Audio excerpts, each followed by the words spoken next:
Bonjour à tous, bonjour Patricia. Nous allons continuer sur la perversion narcissique, mais au niveau du macrocosme. On trouve ça intéressant de regarder au niveau de la société,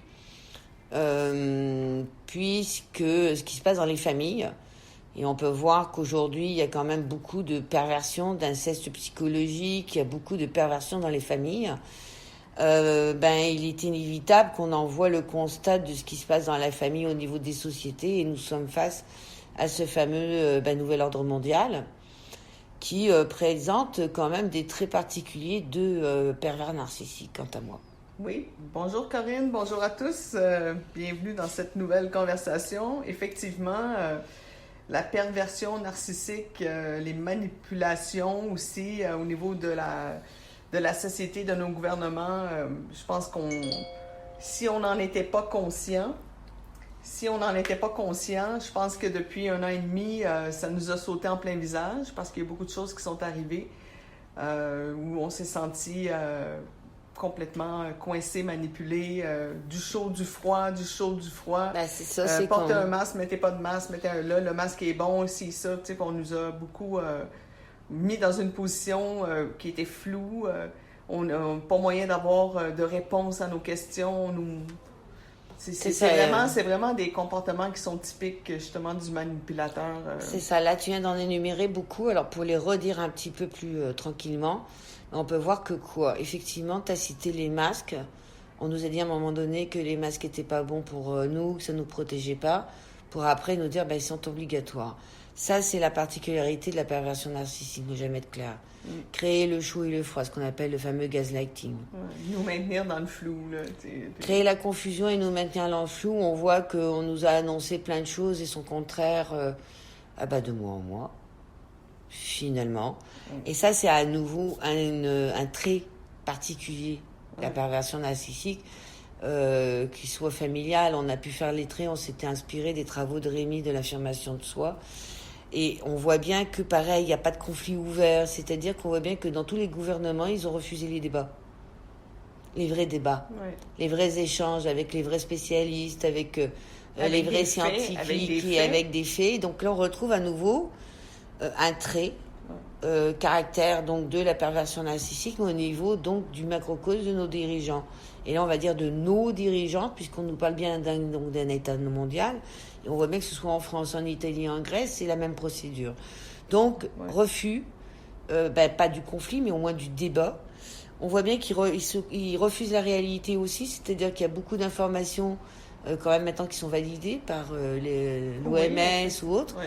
Et on voit bien que nos politiques refusent cette réalité-là. Puis aussi, moi, un trait que je trouve vraiment particulier, c'est que à la première pandémie, au printemps 2020, puis au début de l'été, on nous parlait encore de mort. Mais là, depuis le mois de juin 2020, depuis l'été 2020, on ne parle plus de mort, on parle de cas parce qu'il n'y a plus de mort. Puis même encore aujourd'hui... il n'y en a plus assez. Aujourd'hui, il n'y a presque pas, là. Je veux dire, ils n'en parlent même plus aux nouvelles. Ils nous parlent des cas. Mais oui, mais il n'y a pas de mort. Et on compatit quand même pour les familles qui ont eu à traverser puis qui ont perdu des personnes à cause de cette maladie, mais quoi qu'il en soit, effectivement, au niveau du pourcentage, ça n'a pas changé. Il y a quand même 99% de la population qui risque rien. Ça, c'est vraiment le pourcentage même officiel. Plus que ça, je pense qu'on peut monter à 95% de la population qui risque rien. Là. Donc, on voit bien que ces confrontés, ils ne peuvent pas accepter la réalité comme les pervers narcissiques. On voit bien aussi que tout ce qui a été lié à la gentillesse, la distanciation sociale, le besoin de la séparation, notre Noël, c'est drôle, mais les pervers narcissiques détestent aussi les réunions de famille, détestent cette capacité de se retrouver, la convivialité, bizarrement. Si on reprend exactement la même énumération qu'on a fait pour le macrocosme familial, on peut voir que là, c'était nos gouvernements qui se sont comportés comme des pervers, qui détestent ces fêtes familiales. C'est incroyable. Limiter nos interactions, nous dire, cette année, vous fêtez pas Noël, vous fêtez pas le jour de l'an, oubliez ça, la fête des mères, qui nous disent, appelez-la, ça va être bien correct. Tu sais, c'est de quoi on se mêle, là. Tu sais, ça devient, c'est assez flagrant. C'est assez flagrant. Puis on voit bien que c'est des gens qui n'ont pas le sens humain, qui veulent pas finalement donner au niveau de l'humain, parce qu'on voit bien que, regardez, il y a eu des milliards qui ont été injectés dans cette pandémie, que ce soit pour la publicité, pour les vaccins, alors que les infirmières crient depuis des années d'avoir peut-être même la moitié de la somme qui vient d'être dépensée depuis 1 an pour des lits, du confort pour les patients, des podologues, des soutiens dans les classes, dans plein d'endroits où il y a un besoin, mais vraiment criant, de lits. Et on voit bien que là, incroyable, tout ce qui était la partie donc humaine, confort, soutien, lit, assez de respirateurs, il était hors de question d'investir là-dedans. Par contre, sans aucun problème, on a investi dans des choses qui ne concernent pas vraiment l'humain et le confort de l'humain. Et c'est encore plus flagrant quand je pense que pour améliorer le confort de nos étudiants, que ce soit au primaire ou au secondaire, il y avait une solution qui avait été mise de l'avant, je crois que c'était par des spécialistes du MIT qui disaient on a juste à faire des systèmes de ventilation qui sont performants, qui changent l'air et on n'aura pas besoin d'exiger le masque en classe. Et cette solution-là a été mise de côté parce que ça coûtait trop cher, mais on met quand même des millions par mois en publicité. Mais on ne met pas des systèmes de ventilation dans les écoles qui pourraient être une solution permanente pour les années à venir en même temps. C'est améliorer le confort maintenant et pour les prochaines années. Donc, c'est des solutions, on investit pour... Et on voit bien que d'ailleurs, il y a une détresse des enfants vraiment alarmante. Maintenant, je pense que tout le monde est au courant. Et on voit bien que là, on est quand même dirigé par une forme de pervers mondial qui néglige cette future génération qui évolue dans un monde où ils sont malades. Les enfants sont en désarroi. Beaucoup ont de la régression. J'ai entendu parler d'enfants qui se remettent à faire pipi dans leur culotte dans le lit par régression, des comportements régressifs, suicidaires. C'est quand même un comportement de psychopathe d'accepter et surtout d'imposer cette réalité-là. Et on peut voir que c'est à nouveau, je suis en train de suivre le même laïus que au niveau de la famille. Ils détestent la confrontation et la frustration. Dès qu'il y a eu des personnes qui ont descendu dans la rue, par exemple, on peut voir en France, ils ont lancé vraiment les policiers, gaz lacrymo, on te balance tout ce qu'on peut, ou alors on te pose des problèmes, on te met des étiquettes. Toujours étant, c'est qu'il y a une opposition à une forme de confrontation. Donc on retrouve exactement le même schéma, le refus, le déni, le mépris. Le mépris, quand on voit et comment les personnes, et là c'est pas une question de positionnement, les personnes qui sont un petit peu contre, qui se posent des questions, et c'est légitime, à travers les 3/4 des journaux, partout, sont méprisés comme mais écoutez, incultes, stupides, idiots, violents, terroristes, extrémistes, tout y passe et tout est bon. Mais il y a un fait qui est quand même, justement, quand on leur met les faits devant le visage, tu sais, voilà, il n'y a plus de morts, il y a très peu de cas, machin. Puis on peut même pas poser la question, les mettre devant les faits. Ils refusent le dialogue. Comme un pervers narcissique qui ne s'intéresse qu'à lui, qui ne s'intéressera pas aux autres. Nous sommes exactement dans le même schéma. À nouveau, on reprend. Et donc, qui fait quoi? Subir une indifférence. Il y a une indifférence. On voit bien que là, il y a un clivage et il y a une indifférence. Et qu'est-ce qu'ils ont prôné? La séparation. Les pervers narcissiques adorent séparer. Fait que là, on a la distanciation sociale. Limiter les interactions, limiter les groupes à l'intérieur, à l'extérieur. Donc, on est vraiment face à un principe de séparation, vraiment, là, de limiter les contacts humains. Je veux dire, c'est... Et maintenant, il y a même un conflit entre ceux qui sont vaccinés, ceux qui ne sont pas vaccinés, donc ceux qui sont pro ou pas. Et là, on voit bien qu'il y a une séparation au sein des familles, au sein des amis. Donc, c'est à nouveau le résultat d'une attitude de pervers narcissique qui cherche à séparer et non à réunir. C'est toujours... on voit bien le même schéma. Donc, je sais qu'il y a beaucoup de personnes qui le vivent au niveau personnel, au niveau familial. Je trouvais intéressant de peut-être observer au niveau maintenant social, donc le macrocosme, que ce que nous vivons au sein de nos familles, au sein de nos couples, finalement, notre gouvernement, nos gouvernements, représente bien cette instabilité, cette névrose, cet inconfort, cette caricature, mais surtout cette manipulation pervers narcissique. Alors, vous peut-être lui trouver un autre mot, mais toujours étant, c'est qu'il y a une grande manipulation. C'est incroyable de le voir auprès de nos gouvernements, mais ne soyons pas surpris puisque nous l'avons accepté au sein de nos familles. Nous étions déjà soumis. Donc, je sais que beaucoup de personnes sont surpris en disant « Mon Dieu, mais pourquoi il y en a qui ne se réveillent pas qui... » Non, la soumission était déjà installée au sein des familles. C'est très facile de l'installer au niveau mondial puisque macrocosme égale microcosme. Oui, non, c'est clair, c'est clair. C'est intéressant de voir le comportement du manipulateur toxique, complètement pervers, et que ce comportement-là, de le voir répliqué au niveau de la société et au niveau des nouvelles directives qui sont mises en place. L'art du mensonge. L'art du mensonge, non, on fera pas ça, on se rendra pas là, non. Puis finalement, 2 semaines plus tard, ben là, c'est sur la table et ils prennent même plus la peine de dire non, j'ai pas dit.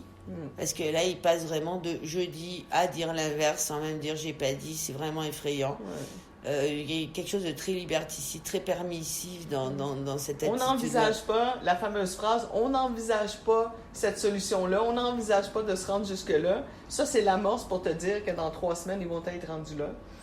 Donc, à nouveau, j'aurais envie de vous inviter à prendre du recul. Prendre du recul et faire un constat douloureux que tout va passer effectivement par nous.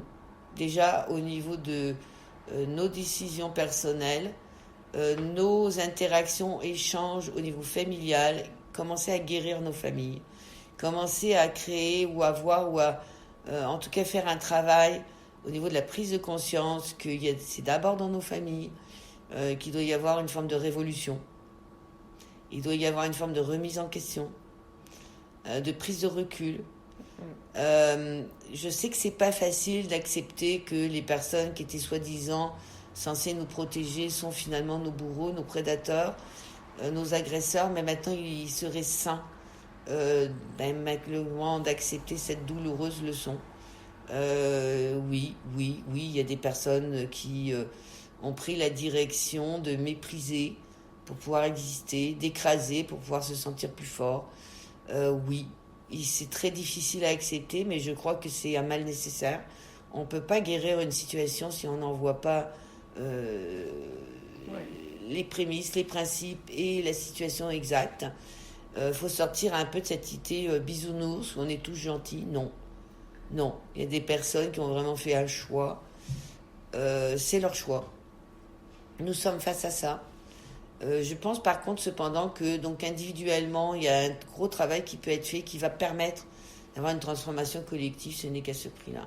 Il n'y a rien qui peut être atteint au niveau collectif sans que l'individuel ait déjà fait un travail.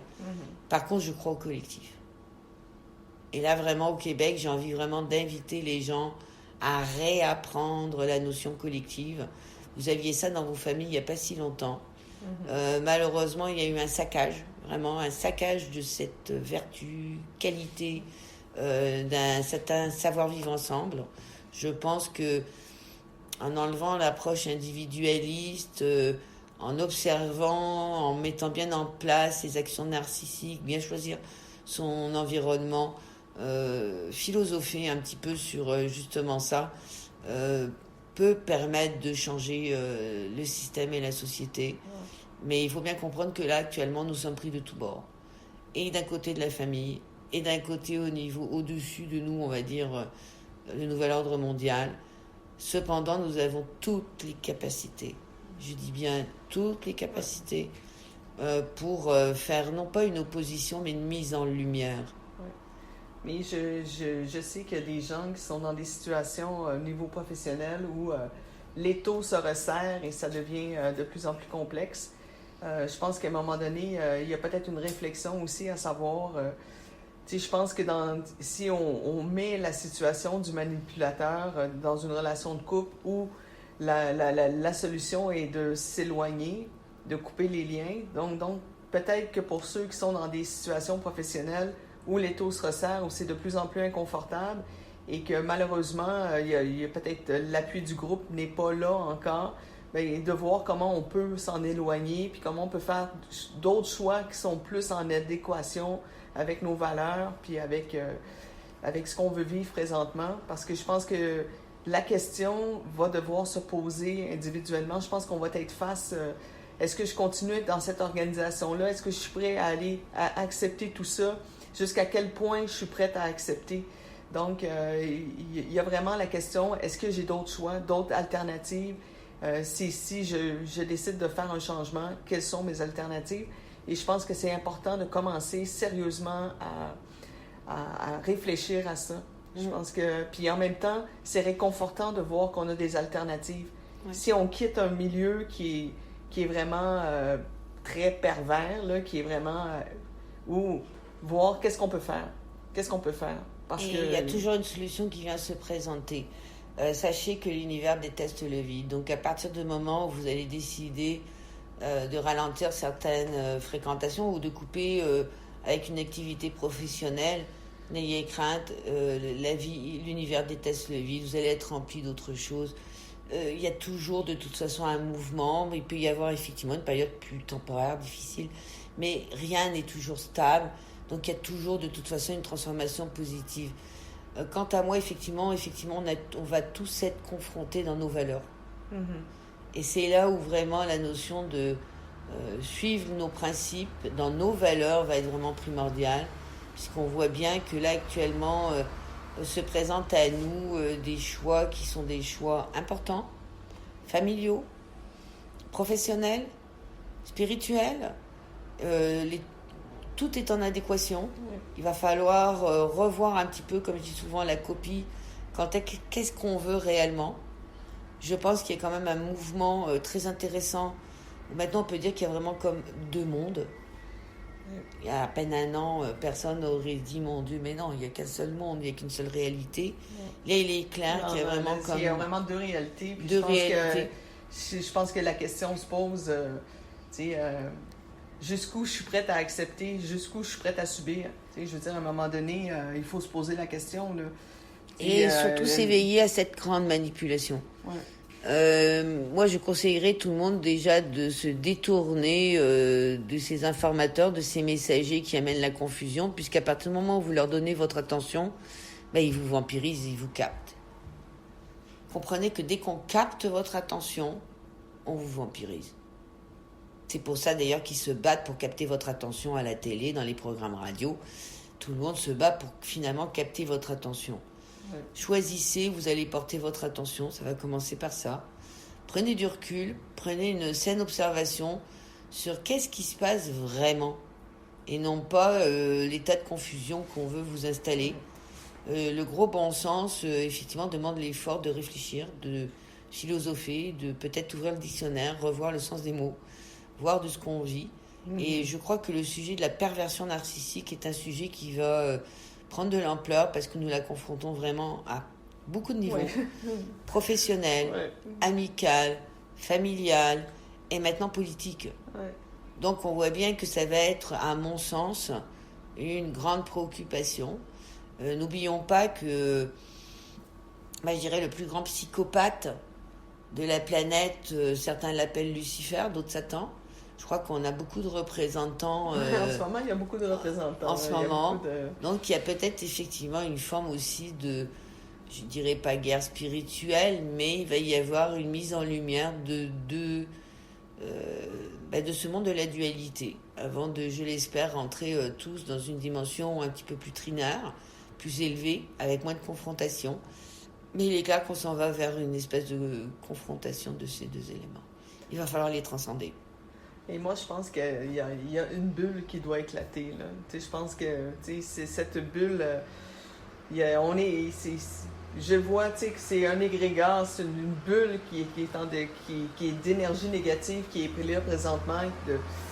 Et je crois que ça va finir par éclater. Là. De toute façon, je pense que les gens sont de plus en plus confrontés à un certain inconfort. Là, que je pense que l'étau se resserre et vraiment, je veux dire, chacun doit vivre l'inconfort, puis poser ses limites, puis de dire jusqu'où on est prêt à se conformer puis à accepter. Là. Il y a vraiment un choix moral, un choix d'âme, un choix spirituel, un choix personnel. Ouais. Réellement. Chaque personne là, est confrontée dans ses valeurs, dans sa famille, par rapport à ses enfants, par rapport aux grands-parents, enfin regardez, on est tellement confrontés à revoir nos engagements, nos liens, nos centres d'intérêt, nos intentions, que je pense qu'il y a vraiment un potentiel magnifique à une belle transformation. Maintenant, c'est sûr que les énergies sont à leur paroxysme. C'est souvent avant un effondrement d'ailleurs. Mais elles sont à un paroxysme, d'où la gêne, d'où l'inconfort qu'on peut sentir. Mais j'ai envie de vous dire, respirez, prenez le temps. Ce n'est qu'une minute après une minute. Donc pour ceux qui sont trop stressés, je vous conseillerais à nouveau, fermez les yeux, écoutez votre corps tout simplement. Vous allez voir, il y a un confort qui existe, qui sera toujours là pour vous accueillir. Donc allez-y. Faites attention à l'attention et l'intention que vous avez, et surtout à l'attention ce à quoi vous portez. Si vous portez votre attention sur ce qui ne va pas dans ce système, sur les annonces anxiogènes qu'on vous annonce régulièrement, vous venez de vous dilater, de perdre de votre énergie et de votre centrage. Oui, puis il y a aussi, je pense, le fait d'accepter de perdre des choses de notre vie du quotidien et de prendre une certaine distance. Et je pense que, je pense juste, mettons, au pass vaccinal, là, de ne pas pouvoir aller au restaurant. Bon, on décide on accepte de perdre le privilège, si c'en était un, bon, d'aller au restaurant, et on prend du recul, puis pourquoi pas recevoir des amis tous les samedis soirs à la maison. Fort probablement que ça va être 100 fois plus agréable que d'aller au restaurant. Je veux dire, il y a toujours une alternative, puis c'est une fois le choc passé, on évalue. Bon, OK, si je laisse tomber ça, comment je peux... c'est quoi mon alternative? Comment je peux me réorganiser? Bon, je ne vais plus au gym, ben je vais me forcer, je vais aller prendre 30 minutes de marche rapide par jour, puis je vais essayer d'embarquer du monde avec moi pour qu'on soit plusieurs à marcher, puis ça va être plaisant. Puis pourquoi pas faire une randonnée de vélo le samedi, puis bon... Tu sais, il y a toujours des solutions, là. Puis ça peut être bien intéressant, donc, de ne pas se laisser démoraliser, de ne pas se laisser atteindre ou complètement happer, de perdre son énergie face à des manipulations, bon. Et d'être en vigilance, parce que la manipulation est partout, même d'ailleurs dans le monde spirituel, certains chamans, certains gourous. Donc soyez en vigilance. Nous sommes dans une grande période de grande manipulation. Vraiment, de tous bords et tous côtés. Donc ça demande de prendre du recul, ça demande justement d'être en grande vigilance actuellement. Les manipulations vont augmenter, c'est évident. Et vraiment, j'ai envie de dire, de tous bords, même des gens qui vous pensez bien intentionnés. Donc restez en vigilance. Ne créez pour l'instant, c'est pas le temps, je dirais, de l'engagement. On est dans le temps plutôt de la construction. Et on s'en va vers quelque chose de nouveau. Donc il faut y aller pas à pas, tranquillement. Sachant qu'il y a énormément de manipulations en ce moment. Oui. On va vous souhaiter une belle fin de journée. Oui, merci Corinne, merci à vous tous, bye bye. Bonne fin de journée, au revoir.